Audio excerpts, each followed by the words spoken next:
तो इलाहाबाद यूनिवर्सिटी में लॉ करने का मतलब हमारे समय में ठीक है, सिर्फ हॉस्टल रिटेन करने के लिए आपको यूनिवर्सिटी का स्टूडेंट होना जरूरी था। ठीक है, तो उसमें नकल खूब होती थी, लॉ में ठीक है। खूब नकल होती थी।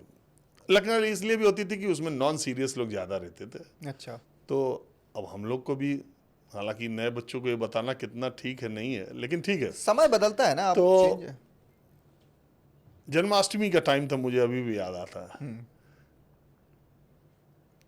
हमारे हॉस्टल के कई लड़के लॉ में थे। तो एक अजय, एक बिहारी बाबू थे, बिहार के थे, उनका नाम ही रख दिया था हम लोगों ने बिहारी बाबू। तो बिहारी बाबू 4 दिन पहले से पर्चियां बना रहे थे। तो वो क्या करते थे ना, जैसे इतनी बड़ी किताब है तो फोटो स्टेट करा के उसको छोटा कर लेते हैं ना, इलाहाबाद में ये सब प्रैक्टिस बहुत रहती है। तो वो छोटा करा करा करके सब क्वेश्चन सब सेट कर रहे थे। और चूंकि सारे नकल का इंतजाम उन्हीं के अकेले के जिम्मे था, तो इसलिए सुबह शाम चाय नाश्ता उनका फ्री सब लोग करा भी रहे थे जिनको लॉ का एग्ज़ाम देना था।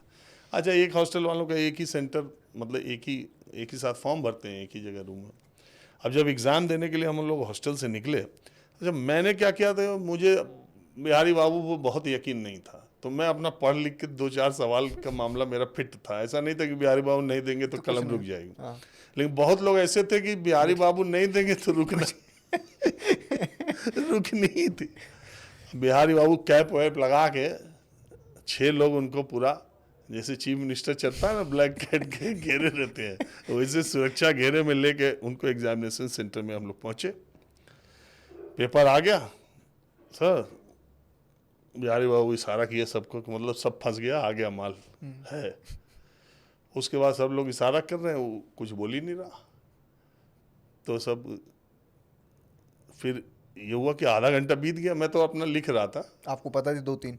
मुझे तो कुछ कुछ पता था क्योंकि वो देखो आपका पॉडकास्ट, वो सारे दोस्त मेरे रोज के अभी संपर्क में। हाँ, मैंने मेरे क्लास फर्स्ट से पढ़े और आज तक के सारे दोस्त मेरे रोज के संपर्क में, डेली के। हाँ, वो मैंने सुना भी, आपको नंबर भी याद है, मुझे हाँ, वहाँ याद है। जितने कहोगे उतने सुना। तो वो सब सुनेंगे ही, तो उनको भी याद आएगा वो दिन, तो कि इसमें मैं क्या बोल रहा हूँ। तो मैं एक तो छोड़ के ही, वो तो एग्जाम ही छोड़ के भाग गया कि फेल हो जाएंगे, तो वो निकल गया आधे घंटे में। हाँ, फिर इशारा हुआ कि बिहारी बाबू को इशारा हो, तो सब लोग टॉयलेट में गए, मैं भी गया। सब लोग पूछे, अबे तुम बैठे हो क्या कर रहे हो, आधा घंटा 40 मिनट वो डब्ल्यू छोड़ के भी चला गया एग्जाम। कह रहा क्या करें, मेन पर्ची गायब हो गई। तो हुआ ये था कि उसने 10 सवालों के जवाब बनाए थे, वही 10 में से 5 आ गए थे, मतलब 7 आ गए थे। लेकिन एक मेन पर्ची उसने बनाई थी कि किसका आंसर किधर रखा है। एक बेल्ट के नीचे, एक सॉक्स में, एक लेफ्ट सॉक्स में, डायरेक्शन उसमें लिखा हुआ था। हाँ, वो सब लिखा था कि ये वाला यहाँ पर्ची है, यहाँ बेल्ट के नीचे है, ये पर्ची यहाँ है। हाँ। तो वही उसको नहीं मिल रही थी, और वो परेशान पसीने से उसका एग्जाम टाइम प्रेशर। हाँ, अब भाई पढ़ा हो तब तो मालूम कि इस सवाल का ये वाला जवाब वो निकालते तो कैसे निकालते। हाँ। तो फिर हुआ ऐसे बातचीत में ही उसने कैप लगाया था, बाल उसके कम थे जितने मेरे अभी हैं, इससे कम उसके तभी थे। तो उसने कैप निकाला ऐसे करके, साला कुछ समय ऐसे किया, बस वो पर्ची गिरी पीछे टॉयलेट में। उसने कैप में छुपा रखी थी मेन पर्ची, तो जैसे ही टॉयलेट में गिरा, मिल गई। तो वहाँ फिर अब क्वेश्चन पेपर हॉल में था और पर्ची वहाँ थी, तो फिर गया वो, फिर टैली कराया, फिर एक को भेज के ये लो तीसरा, लो पांचवा।